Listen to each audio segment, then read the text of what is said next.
Kalian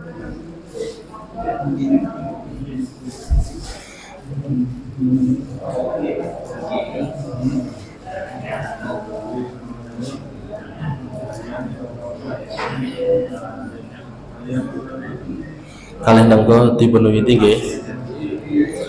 Bismillahirrahmanirrahim. Assalamualaikum warahmatullahi wabarakatuh. Alhamdulillah.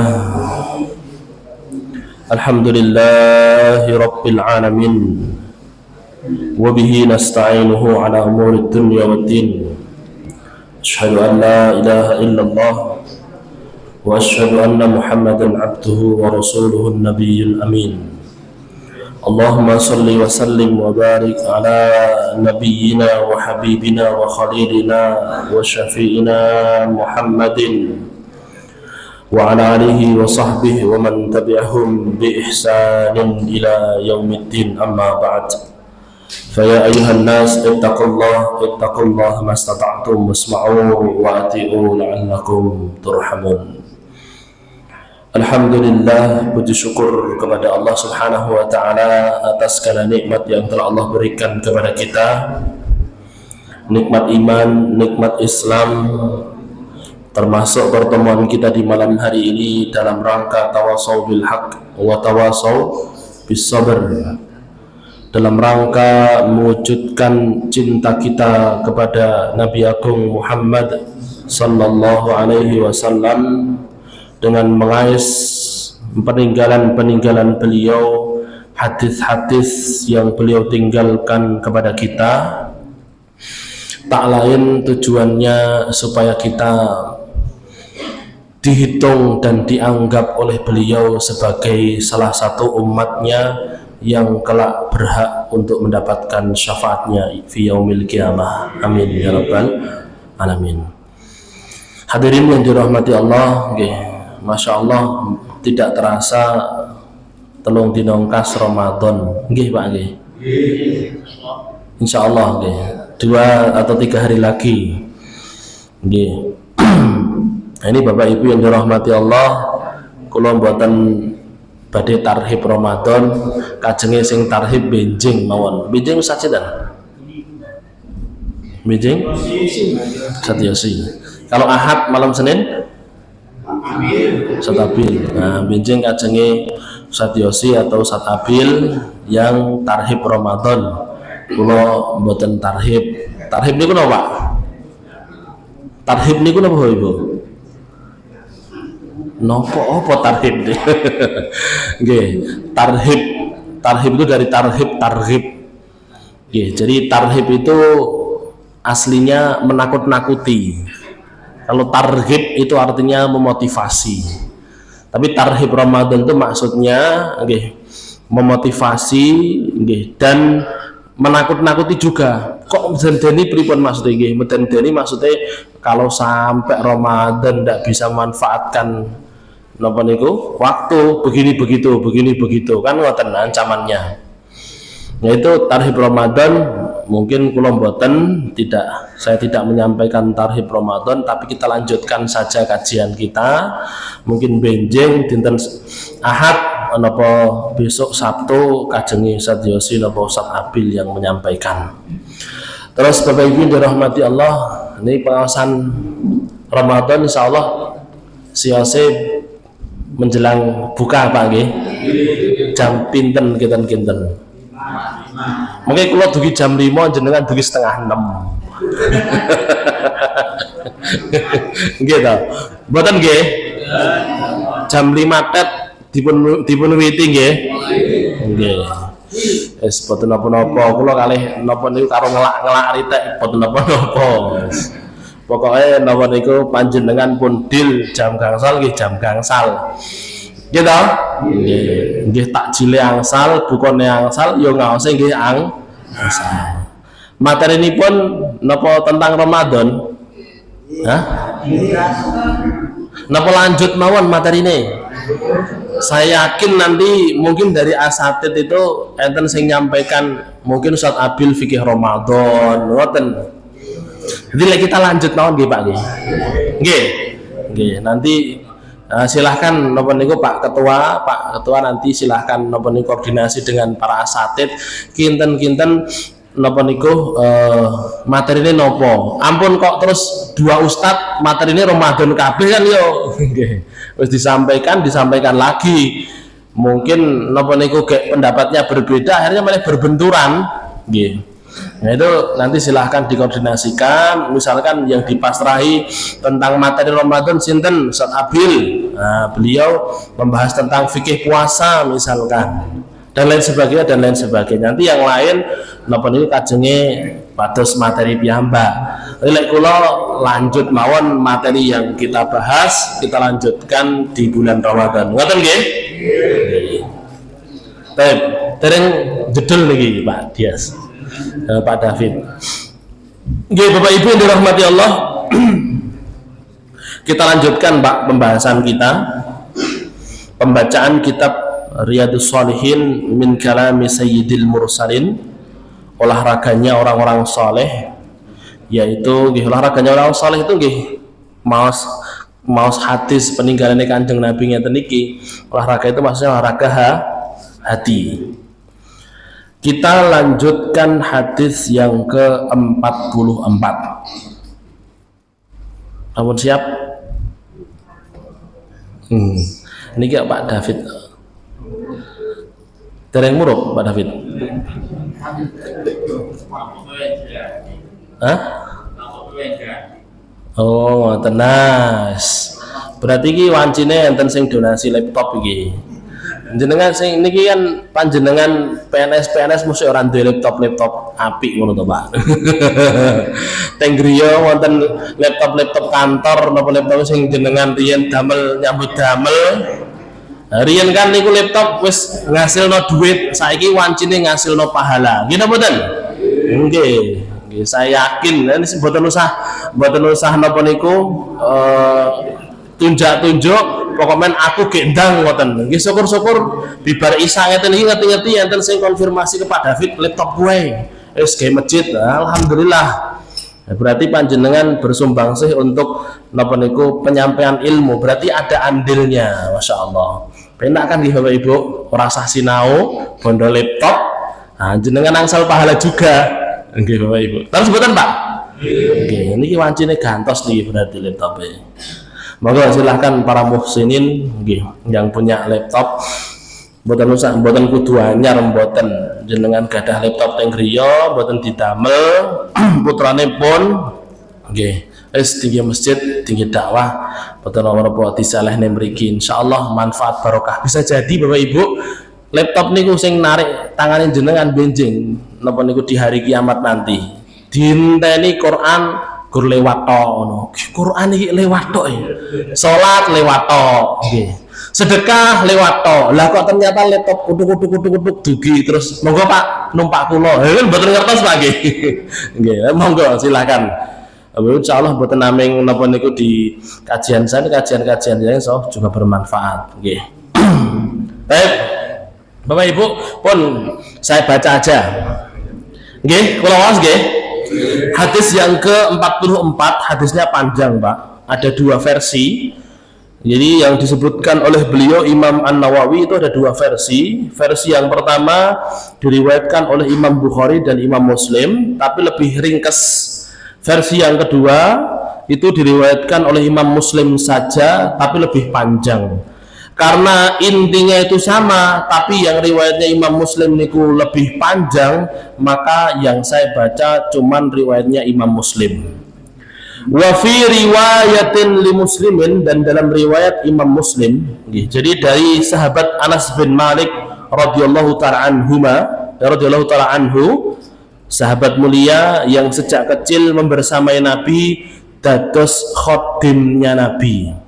Napa khodim niku? Khodim napa lek rewang lek cara lare pondok napa khodam lah jin napa khodim nggih ketangane khodim saya lupa nggih nggih biasanya sing darane yai ngoten niku lho nggih khodimnya Nabi cek cilik Bapak Ibu umur 10 tahun pun dipasrahne kalih ibuke. Ya Rasul, kula mboten gadah napa-napa. Sahabat-sahabat Ansor mereka memberikan, ada yang memberikan pakaian, ada yang memberikan unta, ada yang memberikan uang kepada Nabi. Nah ini Ummu Sulaim, beliau janda, punya anak ndak cuman 1, 3 atau 4 ngoten. Lah iki anake sik cilik-cilik gian. Wis aku ra duwe apa-apa, duwe ku anak tak kekne anake. Ngoten. Ngeten datang kepada Nabi sallallahu alaihi wasallam dengan anak, membawa anak usia 10 tahun namanya Anas, yang nanti dipanggil oleh Nabi dengan Unais, si Anas kecil. Jadi Unais itu artinya Anas kecil. Ya Rasul, kula mboten gadah napa-napa, kula gadah niki tole niki. Pun kajenge bantu jenengan dados rewange panjenengan. Wah, Masya Allah, Rasul nggih mboten terus wah dieksploitasi ya, mboten Pak. Kanjeng Nabi apa Ibu, mboten dipasrahi ngoten niku, Masya Allah. Akhirnya didoakan oleh Nabi dan doanya mustajab. Didoakan Allahumma barik lahu fi umrihi, Allahumma tawil umrahu wa aktsir malahu wa aktsir napa niku wa aktsir auladahu akamakala. Ya Allah, panjangkan umurnya, perbanyak hartanya, perbanyak anaknya. Umur beliau sampai 150-an tahun, 150 tahun. Terus harta beliau melimpah, punya 2 kebun kurma napa niku VIP di Madinah, di mana kebun kurma yang lain panen setahun sekali, niki setahun 2 kali. Punya anak banyak nggih, punya anak banyak, istrinya nggih mek papat nggih. Istrinya nggih sekawan, tapi anaknya banyak. Bukan hanya anaknya, anak turunnya banyak. Anas bin Malik mengatakan, ketika saya masih hidup, aku ngubur 20 putu, 20 putu, 20 cucu ini boten kok meninggal masih kecil, boten. Ndak meninggal masih kecil, ndak. Tapi nggih sudah cukup dewasa meninggal. Disiimbai. Dan ketika aku di usia ini, nggih, ketika aku masih hidup, sebelum meninggal beliau mengatakan, saya punya sekitar napa niku sekitar sekian puluh, 30 sampai 40 buyut. Nggih, buyut nggih. Anake putu niku napa? Nggih, buyut nggih, masyaallah. Nggih, berkat doanya Nabi. Ini Anas bin Malik. Beliau bercerita, mata ibnun li Abi Talhah min Ummi Sulaim. Suatu kali Abu Talhah punya anak dari istrinya namanya Ummu Sulaim. Ummu Sulaim itu ibunya Anas, Pak. Ummu Sulaim itu ibunya Anas. Jadi Anas itu punya bapak namanya Malik, Anas bin Malik. Punya bapak namanya Malik. Malik niki kafir nggih. Beliau musyrik, Bapak Ibu, mati dalam kondisi musyrik, sedangkan Ummu Sulaim masuk Islam. Nah, Abu Talhah niku tasik Joko tapi musyrik, kafir juga gitu. Kepencut kalih si rondo niki, rondo jelita nggih menika Ummu Sulaim radhiyallahu taala anha, ibunya Anas, kepencut.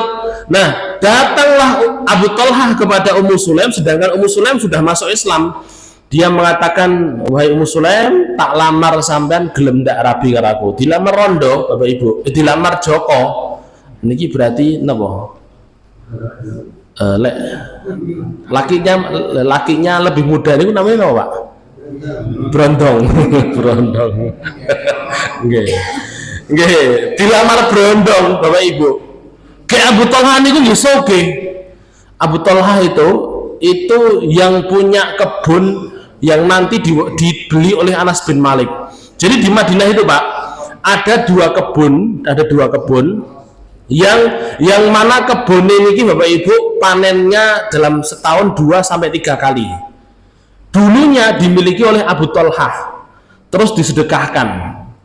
Bayangkan, Pak, itu kebun paling spesial di Madinah gitu. Itu diberikan kepada Nabi sallallahu alaihi wasallam. Lah nanti oleh Anas dibeli lagi. Jadi akhirnya oleh Nabi nanti diberikan kepada kerabatnya Abu Talhah, terus dibeli oleh Anas bin Malik. Nah ini Abu Talhah, Pak, brondong napa niku sugih, duwe kebun spesial, Bapak Ibu. Soge datang kepada Ummu Sulaim anaknya 3 napa sekawan ngoten. Nggih, datang melamar Ummu Sulaim. Apa kata Ummu Sulaim? Lek cara jenengan pripun, Bu? Sing rondo-rondo kula tanglet, lek sing boten rondo nggih boten usah jawab. Nggih. Cocok boten, tapi musyrik niki beda agama. Nah, iki pantangan nggih. Apa kata Ummu Sulaim? Beliau mengatakan begini, Abu Talha, sampeyan niki laki-laki yang kalau datang tidak mungkin ditolak. Dan saya pun juga lek ndelok dari materi sampean punya bibit bobot buwe.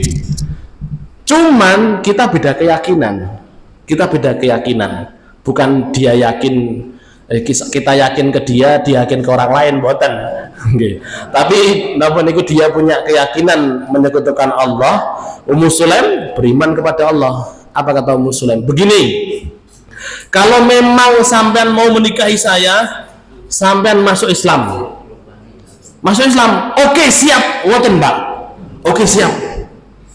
Dipikir-pikir dulu Bapak Ibu, akhirnya yowis siap datang kepada Nabi sallallahu alaihi wasallam, asyhadu an la ilaha illallah wa anna muhammadar rasulullah. Wah, sewenang Ummu Sulaim Bapak Ibu, akhirnya beliau pun menikah dengan Ummu Sulaim. Maharin apa? Cukup keislamanmu jadi mahar. Jadi Pak, buatan bayar mahar, mahari keislamannya. Ini nanti Bapak Ibu jadi pembahasan di antara para ulama. Mahar itu kan harus napa niku berharga, gitu Pak. Punya harga, kan ngoten nggih. Napa bernilai. Mahar itu kan harus bernilai. Rakitan khotaman min hadid Bapak Ibu nggih. Baut kan ya setunggal pinten Pak? Baut napa mur niku namine Bapak Ibu? Mur, nggih sing bolong niku lho. Ini khotaman min hadid kan nggih kalau bahasa hadisnya. Walaupun cincin dari besi, nggih baut niku wau. Tapi kan enten regane. Sandal jepit kan nggih wonten regane, kan ngoten nggih. Tapi pernah di zaman Nabi itu Ummu Sulaim beliau menikah dengan Abu Talha, maharnya keislamannya Abu Talha. Pernah Nabi menikahkan seorang laki-laki dengan seorang perempuan ndak punya apa-apa ning omah digoleki rakitan ceting-ceting itu mboten gadah. Piring-piring itu mboten gadah. Nggih. Terus napa rakitan napa niku baut-baut ngono mau ora enek. Mboten enten ya Rasulullah ya wis. Sampean punya hafalan Quran, gadah ya Rasulullah ya wis. Lek ngono ajarana bojomu maca Quran, menghafalkan surah Baqarah dan Ali Imran. Akhirnya maharnya itu. Ini kan Bapak Ibu dirahmati Allah. Mungkin kalau mengajarkan Pak nggih, mengajarkan ilmu Bapak Ibu itu bisa jadi uang, kan ngoten nggih. Mas aku ya ngajarke jane iki ngajarke agama. Jadi Bapak Ibu mungkin itu masih. Tapi kalau masuk Islam lho Pak. Masuk Islam niku rego duit napa niku bernilainya dari mana? Kan tidak ada harga duitnya. Nggih mboten? Nggih. Nah, ini hadirin dirahmati. Terus bagaimana? Apakah boleh mahar yang sifatnya seperti itu tidak ada nilainya, tidak bisa diuangkan, Bapak Ibu? Kata para ulama, jumhur ulama mengatakan tidak boleh. Jadi kalau misalkan nggih, misalipun niki dengar-dengar ada yang mau menikahkan anak ya niki, putrane niki. Napa sampun? Oh sampun, alhamdulillah. Dugi niki bapake.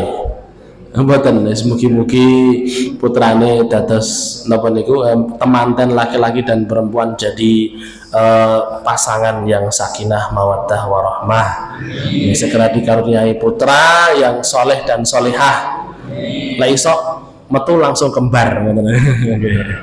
Soleh solehah kan nggih lanang wedok kembar. Nggih. Jadi Bapak Ibu misalkan nggih niki sinten saya badhe mantok nih mulai. Pak Samuji. Oh sampun Pak Samuji. Oh sampun alhamdulillah Pak Samuji. Nah misalipun tasik wonten Pak Samuji sing bajeng sing Mbak napa niku ragil oh pun telas. Oh jenengan. Nggih. Mboten usah susah Pak Samuji mriki nggih wonten kok nggih. Nggih.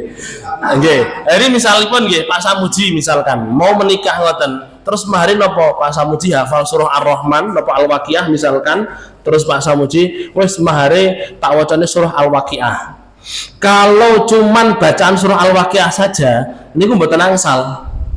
Ngoten. Harus ada mahar yang lain gitu. Atau misalipun Pak Samuji karena hafal surah Al-Waqiah, calon istrinya belum hafal, mboten ngertos artine nggih, mboten ngertos maknane, Pak Samuji sampun ngertos pun ngaos, ngoten. Nah, terus Pak Samuji maharnya mengajarkan surah Al-Waqiah dan menjadikan istri saya hafal surah Al-Waqiah. Kalau itu kan bernilai, kan ngoten nggih. Nah, itu kalau bernilai seperti itu boleh gitu. Baik, itu nggih hadirin dirahmati Allah. Terus kemudian Bapak Ibu, nggih sebenarnya ada satu pembahasan lagi. Abu Thalhah itu kan nggih.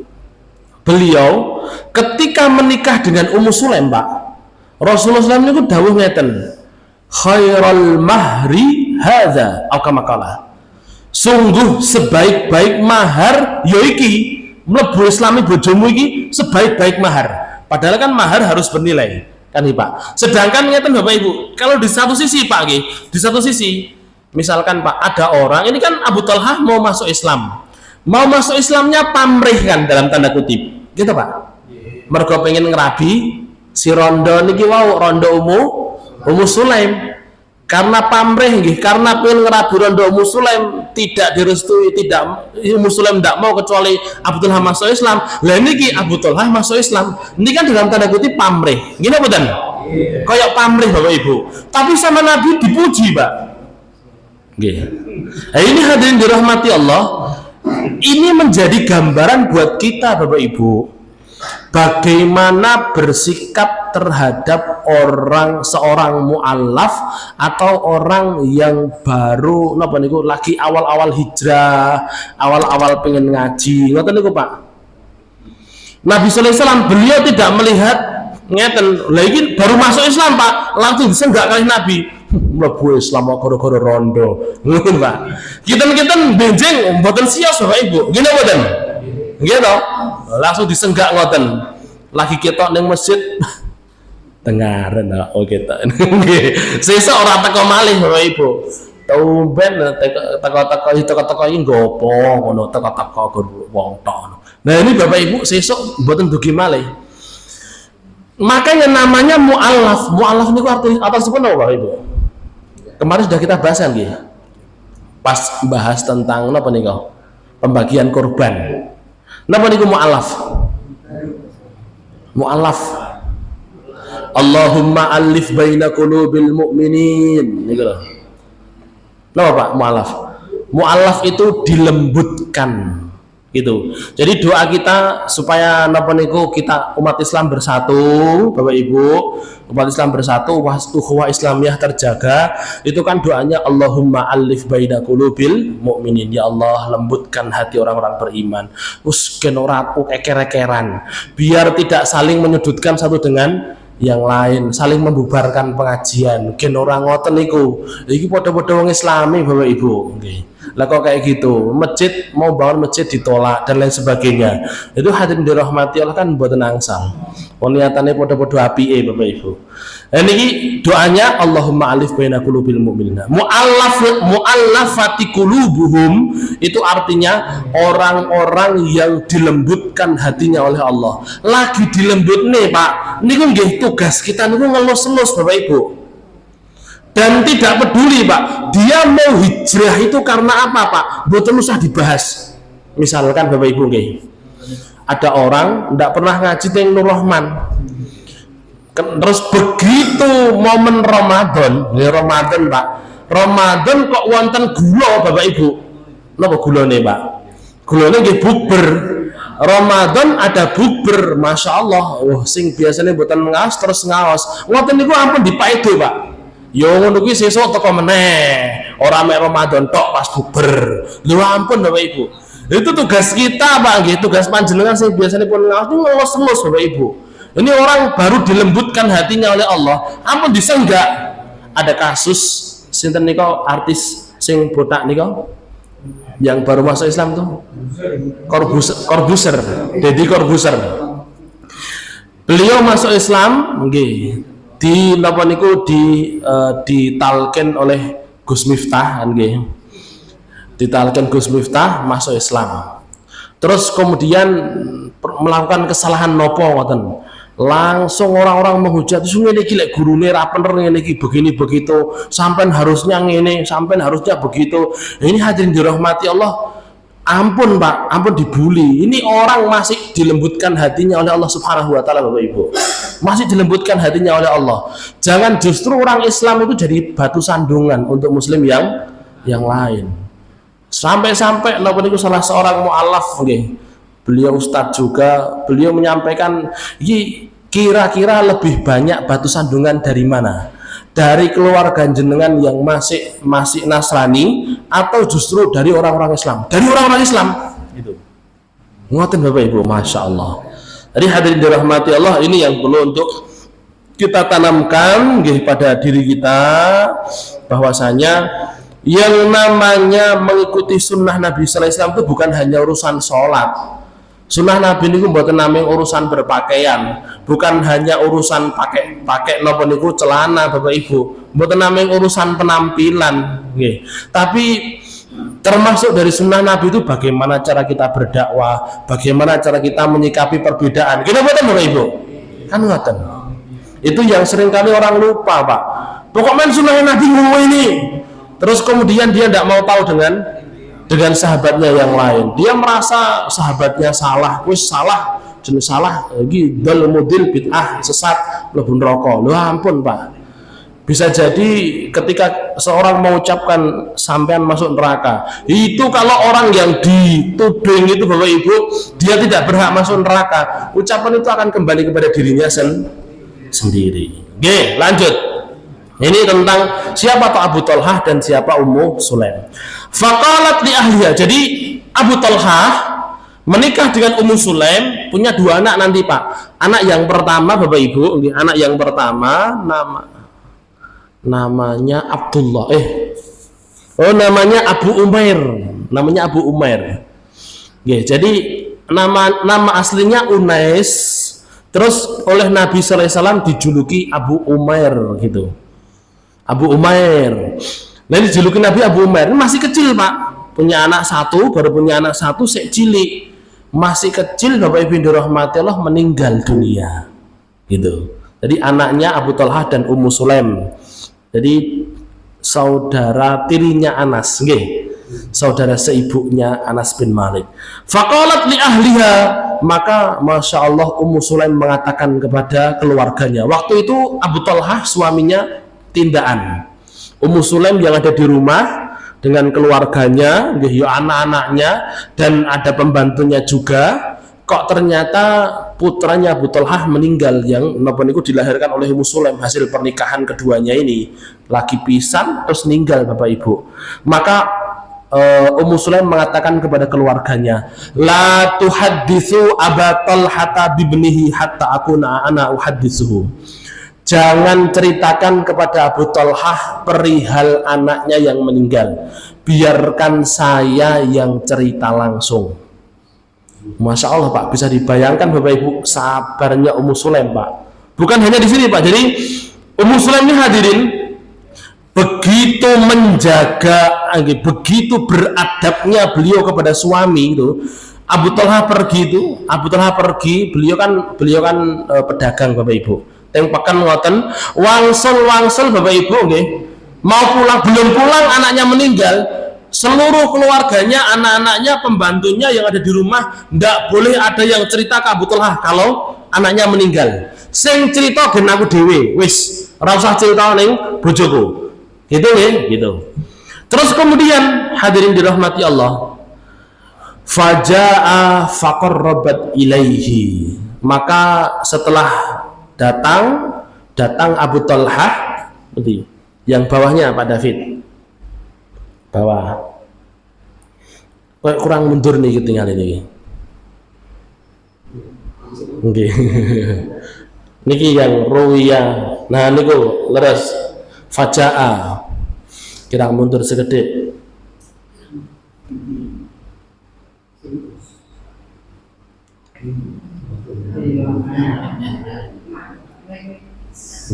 Berarti kudu enek sing bau reksa niku. Ditunggoni insyaallah. Nggih.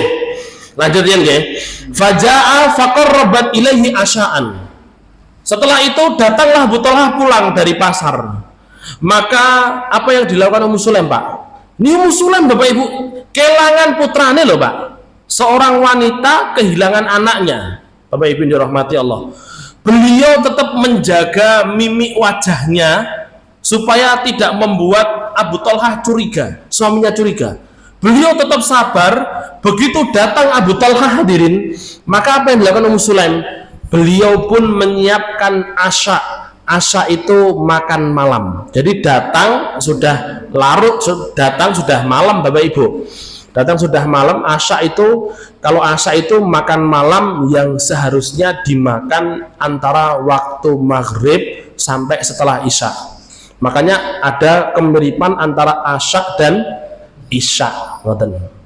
Asya itu waktu malam. Ini kalau Pak. Faja'a niku lho, baris yang keempat. Faja'a nggih, faqarrabat ilaihi asya'an. Nggih. Ketinggal nama mboten? Nggih. Iya. Saya baca tadi karena sudah pun muncul ngeten iki. Napa ini kurang fokus, David? Sampun fokus nih. Oke. Nah, kita lanjutkan. Saya baca panjenengan tirukan. Niki asya'an sampun ketemu. Asya'an niku lho. Baris yang keempat. Baris yang keempat itu kan akuna gitu. Akuna ana uhaddisuhu. Terus faja'a faqarrabat ilaihi asya'an. Sampun. Nggih. Saya bacaan jenengan tirukan. Fa'akala maka dia makan. Wa syariba dan minum. Sampai sini dulu. Jadi datang Abu Thalhah Bapak Ibu dari pasar, sudah malam. Terus Ummu Sulaim dengan tenang beliau siapkan makan malam, Pak. Monggo Pak dahariin. Sama Abu Thalhah nggih. Abu Thalhah Bapak Ibu makan telap-telap. Beliau terus kemudian juga minum telap-telap. Ya telap-telap Pak. Minum kok telap-telap. Minum seruput-seruput lah, makan telap-telap. Seruput-seruput. Nggih. Summa kemudian. Tasanna'at dia berdandan. Lahu untuknya. Ahsana yang terbaik. Makanat adanya. Tasanna'u dia berdandan. Qabla dzalika sebelum itu. Fawaqa'a maka dia pun terjatuh.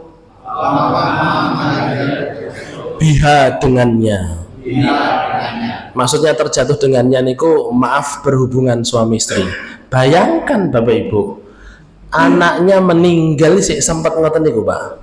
Masya Allah. Ini bukan dalam tanda kutip, wah kok yo nafsu menan. Mboten Pak.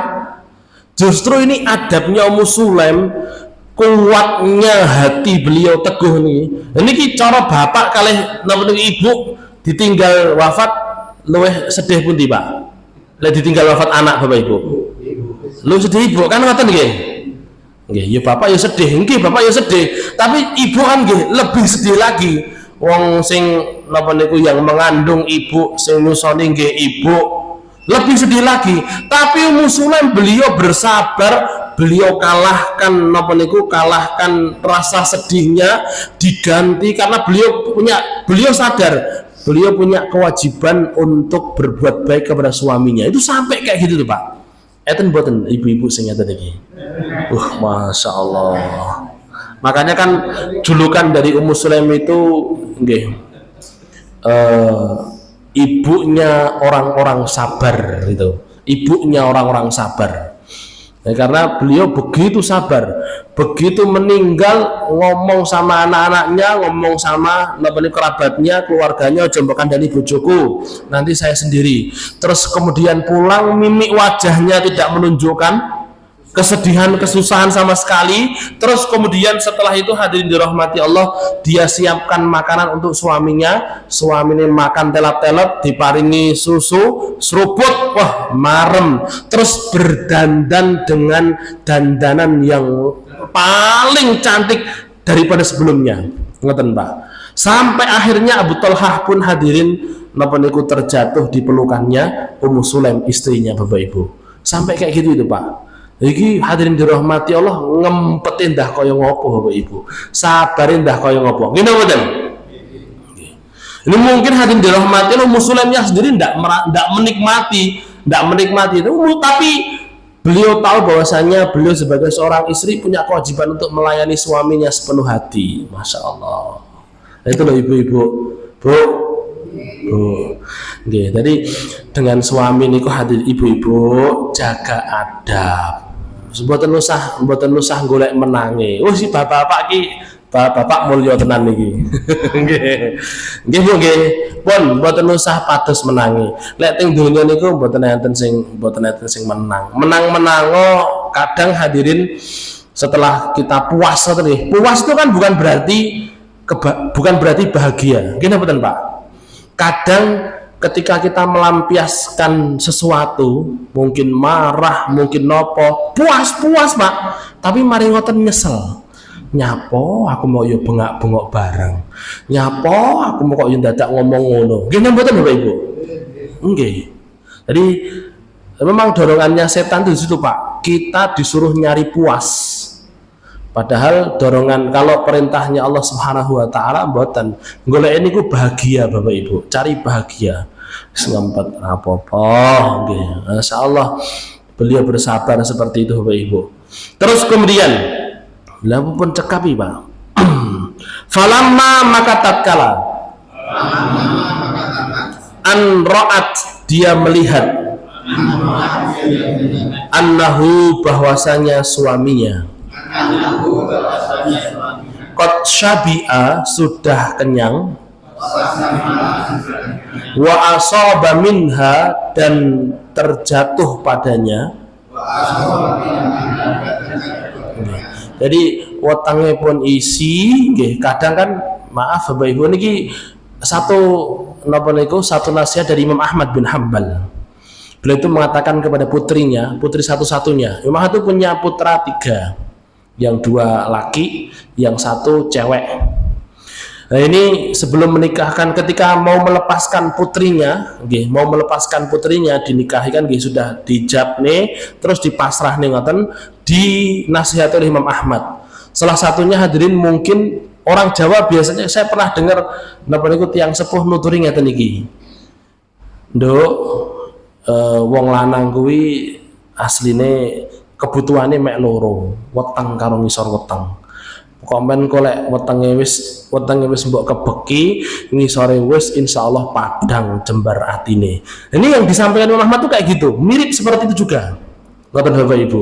Wis, jadi niki nggih, bayangkan hadirin suami capek-capek dari pasar, pulang-pulang, lah kok tiba-tiba dapat napa niku kabar sedih. Nah ini guys, wes wetenge luwe, sedih sisan Bapak Ibu.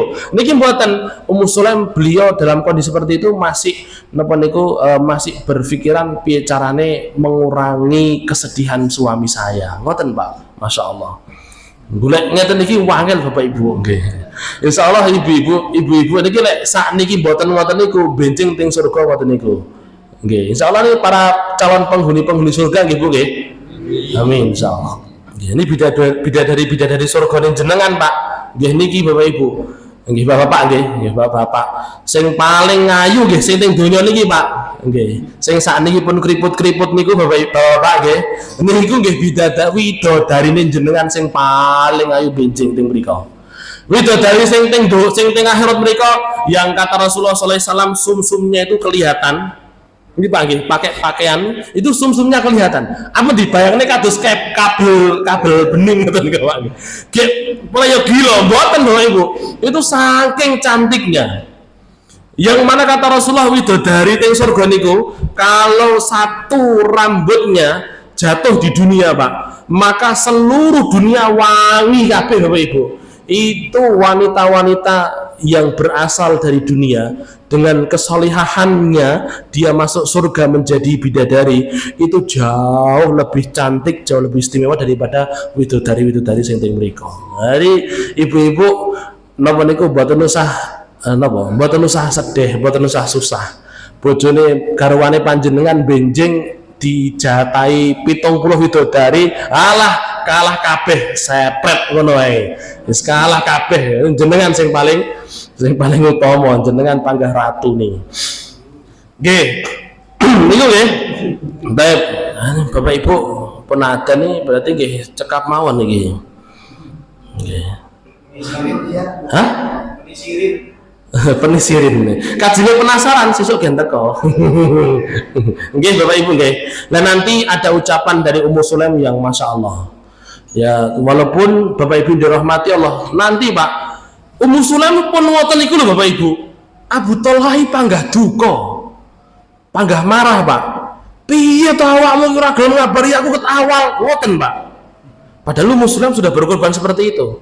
Disitulah Ummu Sulaim hadirin, beliau ndak terus kemudian ngungkit-ungkit tiwasan tak gawe nih tak gawe nih mie barang begini dandan repot-repot lah kok panggah diseneni wes ngerti yo ngono biyen mboten Masya Allah. Ini nanti banyak pelajaran tentang rumah tangga dari kisahnya Ummu Sulaim dan juga Abu Thalha. Insya Allah akan kita sambung di pertemuan yang akan datang supaya penasaran kajengnya teniki gempun wis dicekapne sak menten. Ada yang mau ditanyakan Bapak Ibu barangkali? Nopo saya ditangleti wong durung rampung kok. Nggih. Durung rampung kok ditangleti nopo? Mboten wonten nggih. Nggih, insyaallah kita sambung di pertemuan yang akan datang di hari Jumat mendatang insyaallah sudah puasa. Insyaallah nggih. Insyaallah harus berpuasa. Nggih toh? Nggih, jam 5 jangan telat nggih Bapak Ibu. Mengke lek saya datang jam 5 dereng dugi, benjing kula datangi jam 5 punjul seprapat. Jam 5 punjul seprapat ora teko, benjing kula dugine jam setengah 6. Setengah 6 kok panggara teko sesuk teko magrib nggih. Nggih, ngoten nggih Bapak Ibu. Kurang lebihnya mohon maaf. Kita cukupkan sekian dulu. Aku nuqali hadza astaghfirullah li wa lakum walhamdulillahi rabbil alamin. Rabbana taqabbal minna innaka antas samiul alim wa tub alaina innaka antat tawwabur rahim. Wa sallallahu wa sallim wa barik ala Muhammad wa ali Muhammad wa akhir da'wana alhamdulillahi rabbil alamin. Kita tutup dengan doa kafaratul majlis. Subhanakallahumma bihamdika asyhadu an la ilaha illa anta astaghfiruka wa atubu ilaik. Assalamualaikum warahmatullahi wabarakatuh.